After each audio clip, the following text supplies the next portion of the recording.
Yeah, fine. That doesn't surprise me. Tom's an example of someone that does not care.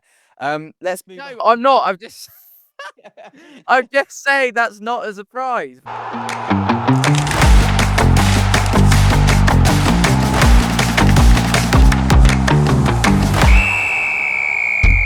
Hello and welcome back to another episode of Just Another Month, but also an opportunity to reflect because it has been so confusing. And actually, I think something that we might start going forward, and a question for you, Tom, is how confused are you by the start to this championship season? Who is good?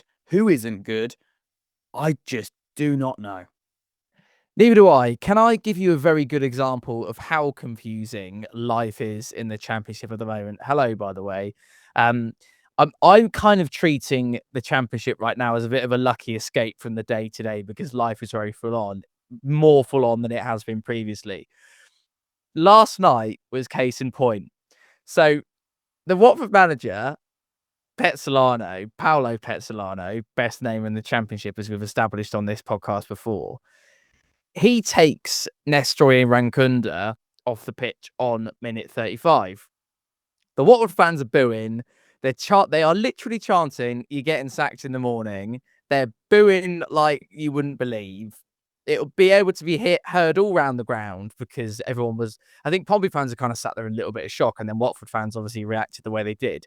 His replacement, Vata, then assisted their equaliser, scored the second goal, and then by the end of the game, the away end's absolutely lauding their manager and everything's rosy. So I think if you could summarize the championship right now in a nutshell, it wouldn't be too far from that. Completely unbelievable.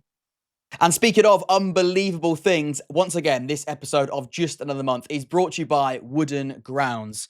And I'm surrounded. My office is covered in wooden grounds because I absolutely love them. I think it brings so much character to the room. And you can see here, I've got the Kassam Stadium one. I've showed you this before, and it's so good because it covers the fact that we're missing a stand.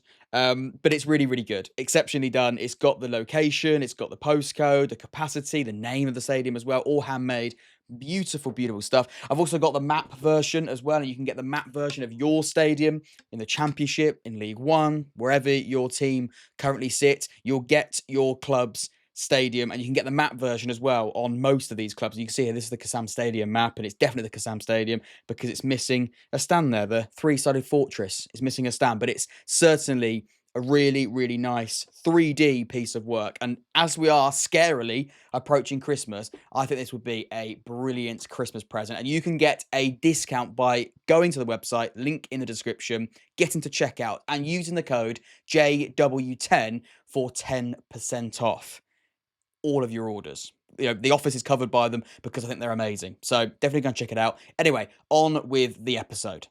It is absolutely. I think we've always said it's that good? Is that a good analogy? That's a good analogy, mate. Yeah, well, I did sort of put you on the spot there as well. So yeah, you've come out of that pretty well. We've got a few elements to this show that I think are going to be quite exciting. The first is who's impressed us, a bit of an old school jam style segment. We've also got who's been underwhelming, who's not quite put the start to the season in their favour. We've also got who's the next manager to go.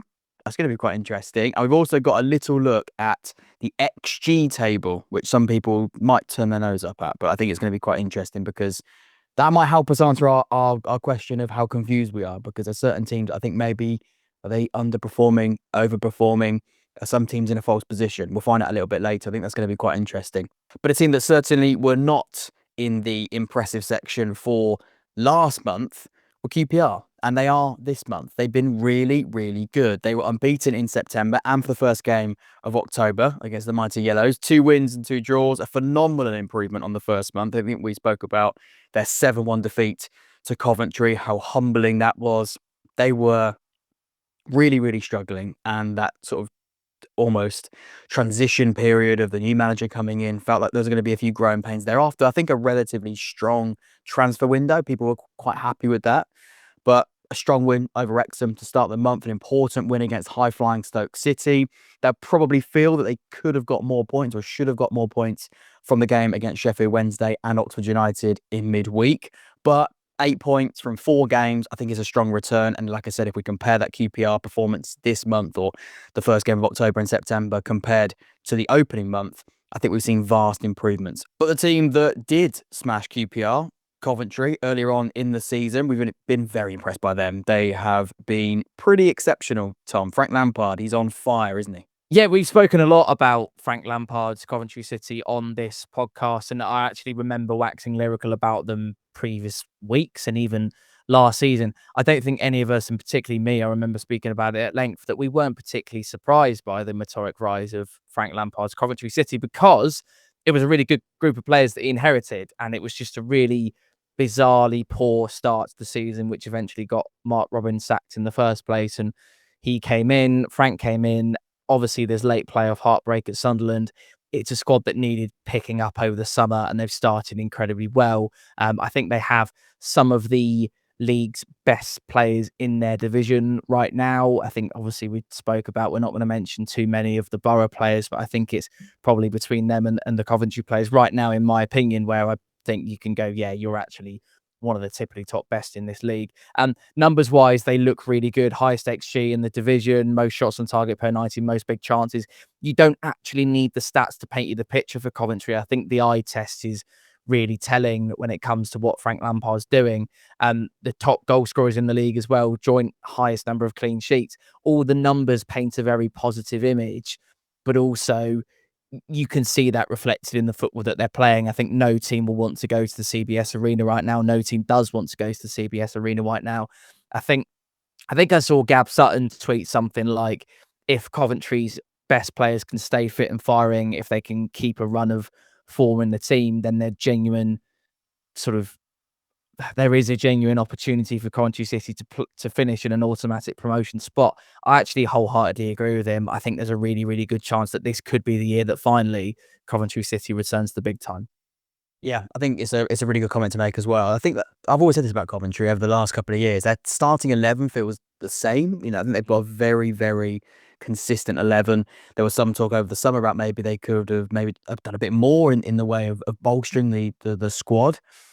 But it does feel like a lot of the time Frank Lampard and Coventry have been able to field the same kind of players, which, when it works and when you can sort of stay injury free, that's so important. I think they have been without Jack Rodoni for the last couple of games, so that is something to bear in mind. They are able to do it after his injury, I believe it is. So they have got other options to come in, but they can field a pretty consistent 11, which is very, very important when you're playing, I think, now a very balanced style of play with Frank Lampard. I think the reason why we mentioned the clean sheets as well as the goals is there's been a few arguments.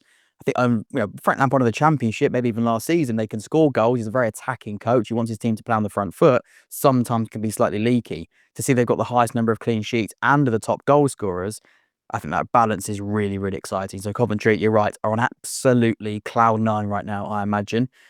Let's briefly mention another team that we're going to put in the impressive section. And I think impressive is a difficult word to describe this team because right now they're going through it times 1,000. Sheffield Wednesday, they're in such a difficult spot. And I did a documentary on this video, on this channel, sorry, I did a video on that, and that went down pretty well. I think a lot of people were they didn't enjoy it, I imagine, but I think it was definitely eye-opening. And the reason why I did it was not just to tell Sheffield Wednesday the story, because I think Sheffield Wednesday fans know the story. It's their club. They know how dark those times are. But it's actually about letting other fans know that this is actually happening to a football club right now. And the people that love the football club, the people that are most affected, can't do anything about it. And that's something that is very, very damning. However, Tom, they're giving it a bloody good go. And they might get hit with a point deduction. That is something that we're hearing could happen. Now, a points deduction doesn't solve anything. I know that isn't why the EFL are doing it. They're doing it because they've broken the rules. And yes, teams have got to be punished in that way because, you cannot break the rules. But this is one man breaking the rules. This is the owner breaking the rules. And, they've got their hands tied behind their back times 1 trillion, it feels right now. But a points deduction, that's going to be a massive blow. But again, that speculation looks pretty credible reports, but it would be a massive disappointment. Players going on training strike. Barry Bannon is still quality. Tom, you saw Sheffield Wednesday play quite recently. They, of course, beat Portsmouth. What did you make of... Cheers, mate. Thanks for highlight. Sorry. What did you So make? you just teed them up to be the place that's absolutely rotten to the core. Oh yeah, and they beat Portsmouth. Yeah, well, Yeah, 2-0 at Frank whatever. Lampard. We won't talk about it. Yeah, But we are going to talk about it briefly because I don't want to ask you about the game itself because the game itself doesn't really matter in context to what's going on at Sheffield Wednesday. I want to talk to you about the fans and the people that, are going to still support their team, especially away from home. I know at home there are some strikes and quite rightly they're not giving Chansiri the money that, he can not spend on what he should be spending in relation to players and staff. But the fans, they were phenomenal. And all season, they've been phenomenal in trying to fight to keep their club alive. It wasn't an away end that, I mean, it did sound like that they were absolutely fighting for it because they had their, that minute where they all held their orange and black scarves up, etc. So we very much knew the predicament they were in. They actually scored the minute after, which is quite ironic from our point of view.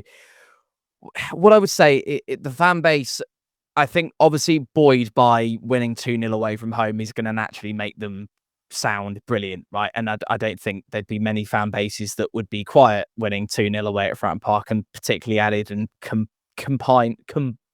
compound the issue that they're in, or compound it with the issue and the predicament that they're in with their situation. They were noisy. They were brilliant. They backed the team all the way. I actually really like how Barry Bannon, and I know take my Pompey hat off for a moment because it was a devastating moment for us, but Barry Bannon literally runs the full length of the Fratton Park pitch to go and celebrate with the Sheffield Wednesday fans. Really, really nice moment. And actually, he's a man that's kind of one of the very few men really in that playing squad as a senior player that have stuck with it and you gone, you know what, we're going to ride this storm out.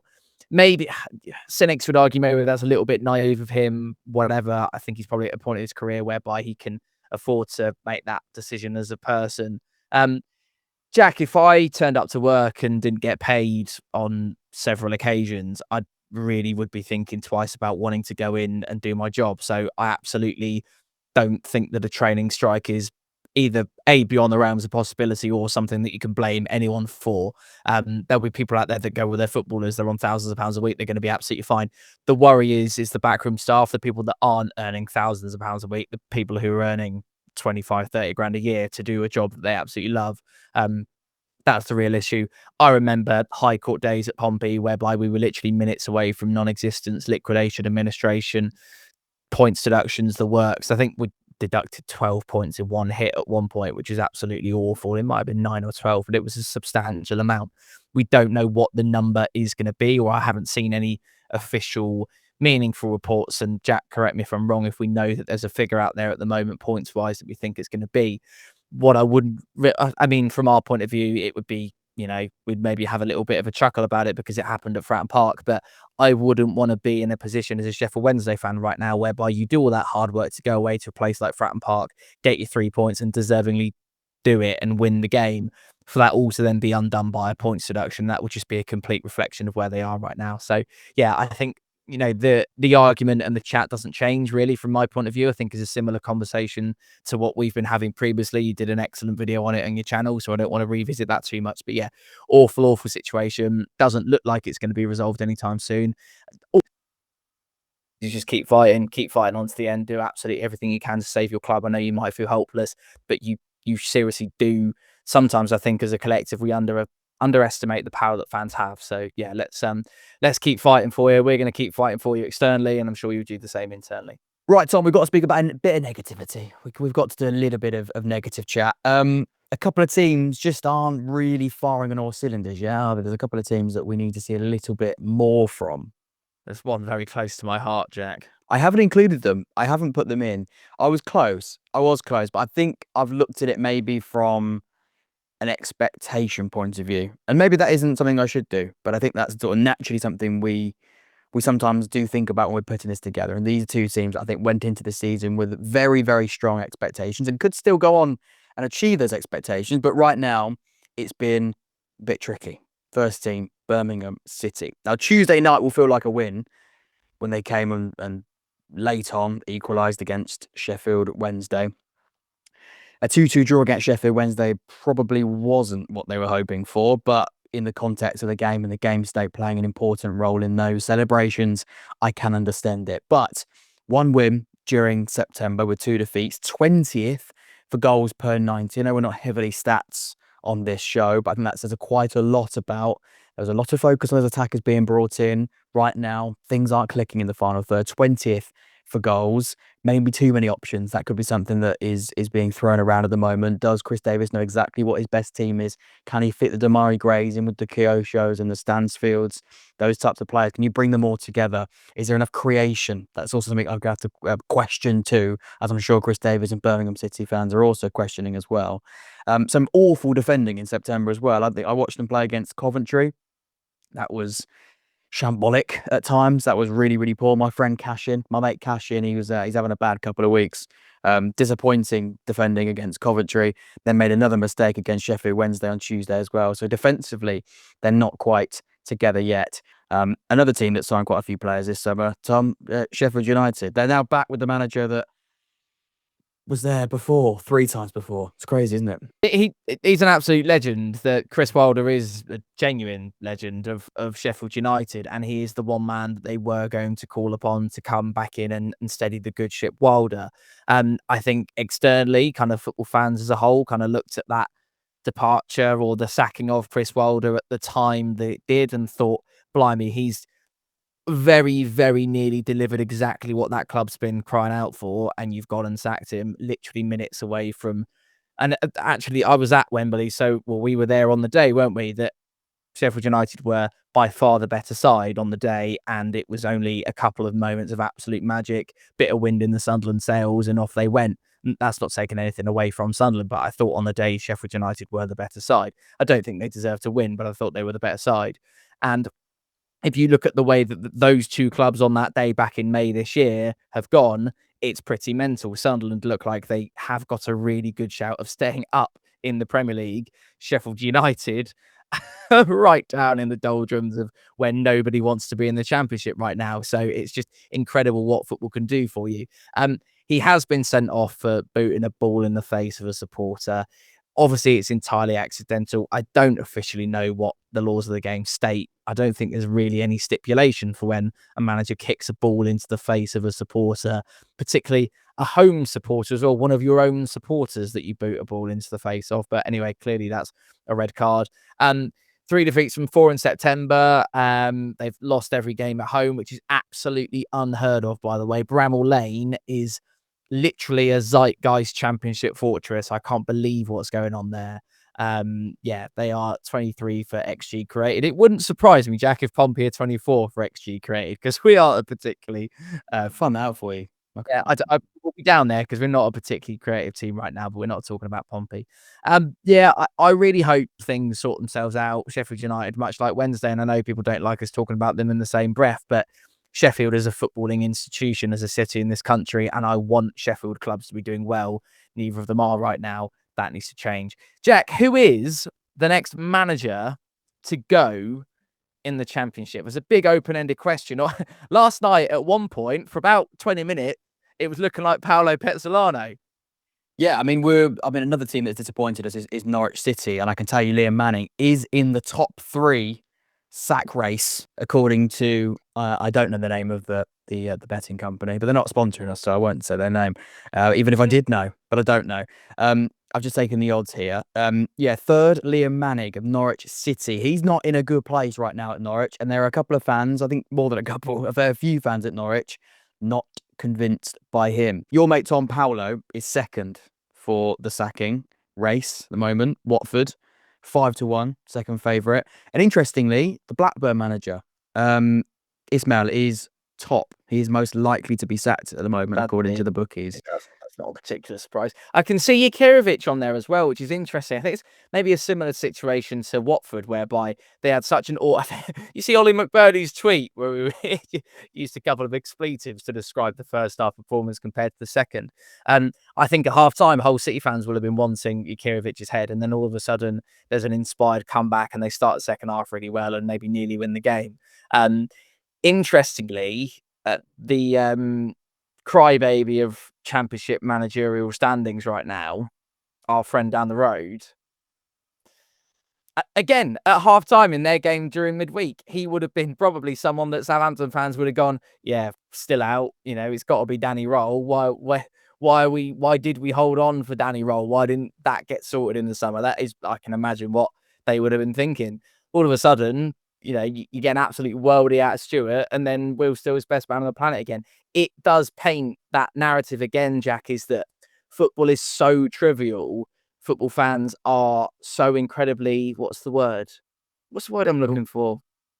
Yeah, fickle. I don't like using the word fickle because it's like that's quite a negative adjective to use, isn't it? But we You're right, Tom. You talk about Southampton right now. I know. We all kind of swing with the wind, don't we? And it's all because we want the best for our club. And if a manager's not performing, then you want to make a change, don't you? Because no one's bigger than the club, and these people are mere custodians. They are not the club, and they're not the be all and end all, unless you're Chris Wilder, who is an absolute legend at Sheffield United.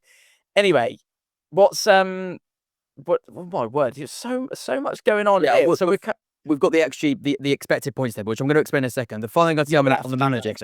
Go on. If you could pick one of those 5, I know that they are in order at the moment of those odds, so you could, I don't know whether or not I would pick those odds necessarily in that order. I think actually Liam Manning is probably a little bit higher, but that might just be I think sometimes, the noise is stronger maybe on social media. That doesn't necessarily mean he's going to go earlier. I think right now, the Watford manager, based on the run that they've been on, it's a small run, but it's a run nonetheless, I think he's probably a little bit safer. But it's Watford. That's probably why he's second, isn't it? It's bloody Watford.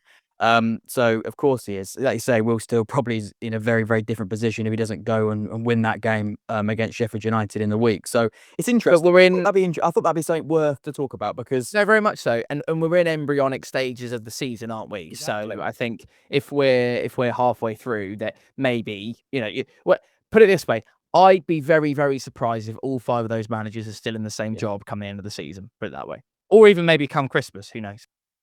Yeah. John Mousinho, still one and truly Portsmouth manager?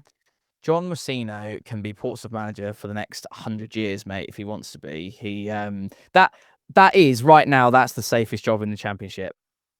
Completely. He will go when he wants to go. He will probably never be sacked. So that's a good point, actually. Name your safest, what you will. Name the safest. Oh, it's obviously it's John Mousinho. It absolutely is. But then obviously you'd say that. So no. Okay, it's Rob Edwards or John Mousinho. I reckon or Mark Prince or Frank. There you go. There's your top 4. You just named the top 6. Right. Let's move on to something called the X points table, expected points table. Now there's been a lot of noise, and we spoke about this at the start when I answered this question. We're only going to take a couple of minutes on this because I understand this is not everyone's cup of tea, but I think it would be worthwhile because essentially expected points is using XG to estimate how many points a team should have earned from their chances in each game. So it adds up the probability of winning, drawing or losing to show whether a team's results match their performances. So for example, if a team, let's say Portsmouth versus Watford, let's say it's not a draw, we don't know the outcome of that game, for example. Let's see Portsmouth created more XG than Watford, that would give Portsmouth the 3 points, essentially, along those sort of lines. So it purely is looking at creation and the chances that you're conceding, the quality of chances you're conceding, and the quality of the chances you're creating. Now, I must say, it's important to mention it doesn't look at clinical finishing. Obviously, some teams will be more clinical than others. If you've got a striker like McBurney, for example, who's taken every opportunity he gets right now,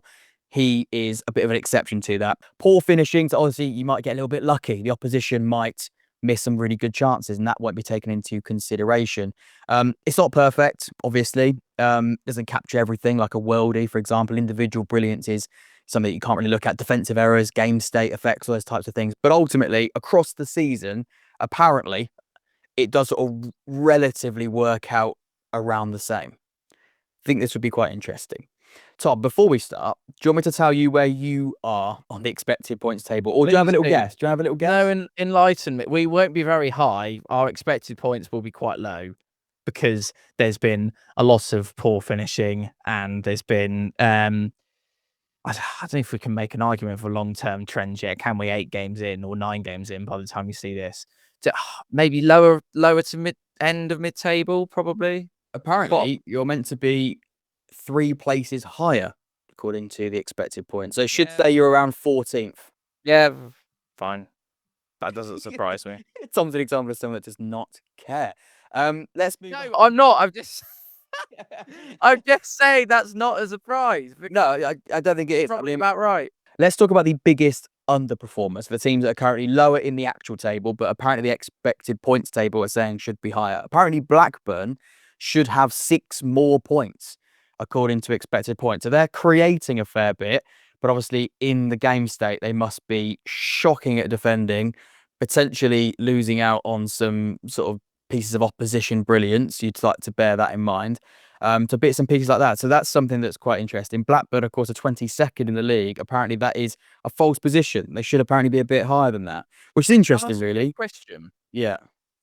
Does your expected points table factor in the opposition that have been played so far? Is that one of the factors? Okay. No. So that maybe warps it slightly? Potentially. Yep, that's a good point. That's a good point. I mean, you're saying, yeah, that's not something that can be taken into consideration.